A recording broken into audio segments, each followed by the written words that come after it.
with Reverend Joyce DeFalo on the piano and Christopher on the bass guitar.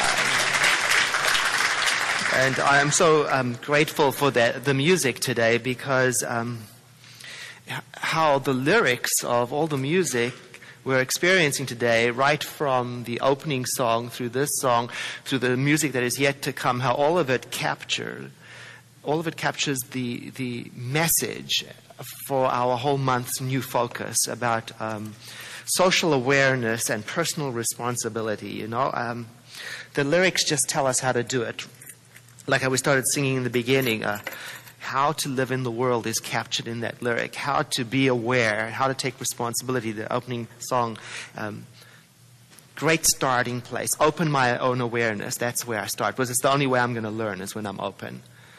If I'm closed down, I'm not going to learn anything. So we sang, open my eyes, so that I can really see clearly. And that's beyond what just I want to see. And open my ears so that I'm really, when I'm hearing cleanly, and so everything that's false falls away. And then when I do open my mouth, let it be in such a way that when I speak, it's good and it's clean and it's true, and I can take responsibility for it. There's personal responsibility right there, handled in the opening song. What a wonderful place to begin. You know, I learned that sort of thing at a Center for Spiritual Living, just like this one, where I was taught that to be aware of what's going on around me in my world, that I had to keep myself open and be discerning and look at what I'm taking in as true. What am I listening to? Don't know about you, but for me it's so easy to fall for those strong, powerful, insistent messages that are all around and believe them. Sometimes it's the message of my own fear. Oh no. Or sometimes it's the message of my culture. This is how things are. This is how you're going to be. It's just all those unexamined assumptions. I was at a conference last week, and one of the presenters asked us, the people in the audience, to call to mind something that was currently distressing us so we could work on it in an exercise. And I had no trouble coming up with something distressing because it was very noisy. We were in this semi-permanent tent amphitheater, and we had been warned by a person in authority that we were close to the airport and there was a military base, and wouldn't you know it, there was a military helicopter doing some kind of something outside, landing and just drowning out the speakers. And so I wrote that down, you know, copious notes, and how the sounds were reminding me of my time when I was in the military and how opposed to war I was, and, you know, the whole thing. And then I listened to the presentation, and halfway through the presentation, I thought to myself, you know, goodness me, this is a tremendous long time for a helicopter to be landing. And it's when I noticed that I was sitting directly under the huge air conditioner vent with the fan that was, you know, to move huge volumes of air through the tent. And all of the while that I was believing it was a helicopter, I was in a personal hell. Because somebody in authority told me it would be so, I expected it. And that's really caused me to consider what other authority is in my life. Am I listening to? What about you? What helicopters do you have? See, because I had been taught, and I guess I forgot, in a Center for Spiritual Living, just like this, I had been taught to keep on investigating, especially when stress appears, and to be cautious about any of those so-called truths that are permanent and cannot be questioned. And to keep an open mind that every time I come to an answer about the way things are, that to understand that it's just the opening of another doorway to how things aren't.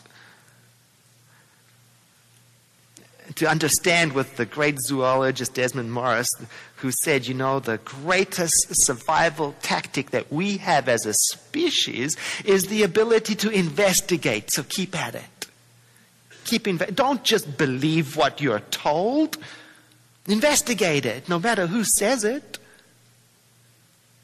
And regarding social awareness, what is going on in your world? Investigate it.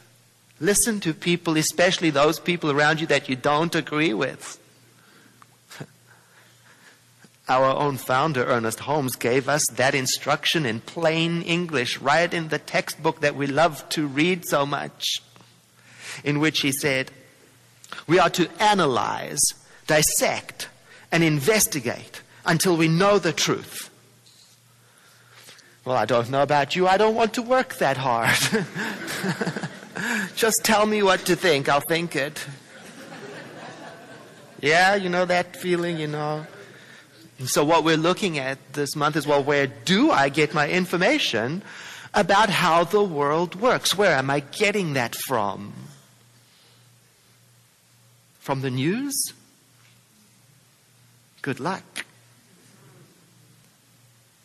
Where am I getting my information about how things are? From movies? From television? From libraries? From learning? From conversation?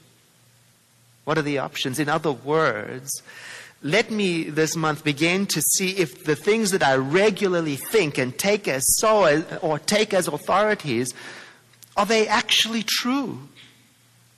Even if I am my own authority, is it so? Here's a great exercise. Set yourself down in front of the television if you have one. Do they still make those? And surf the channels until you get to a channel that's rich with advertising. You won't have to look too hard. And then sit with the advertising, and as you watch, silently ask yourself, is that for real? I mean, not just the obvious things, what's going on, but try to notice the statements that are appearing in the ad that is so easy to take in without question. Try to notice what's happening in the background of the scene, not just the product, but who's holding it. Try to notice the stuff that has nothing to do with the product, and yet it is so easy to just take it all in. Good-looking people holding the product, does that make it hip? Children playing around it, does that make it wholesome and safe? Authorities proclaiming it, does that make it real and trustworthy? Emotional music, does that make it soulful? You can do the same thing with the news, Tune into the news, and instead of listening to the information, listen to the tone of voice that is being used to lull you into taking it as fact. Or lulling you into taking it as urgent. Lulling you into believing a certain way. Is this for real? What am I going along with? What am I taking in? In the recommended book of the month by Harold Kushner, Living a Life That Matters. Gosh, what a fantastic writer. I mean, he examines everything. He investigates everything. A beautiful book to supplement our work in social awareness. And I was particularly interested in an experiment that he talks about here that took place in Yale University, where people were led to believe that they were participating in an experiment to measure ability to feel pain, and they were asked to inflict pain on people. An authority told them it was okay to do it, and the point was to see how far they would go before they said, no, I'm not going to do this anymore. And most people just went along and inflicted the pain because they were told to. That really shook me up and made me think, where am I? And maybe this is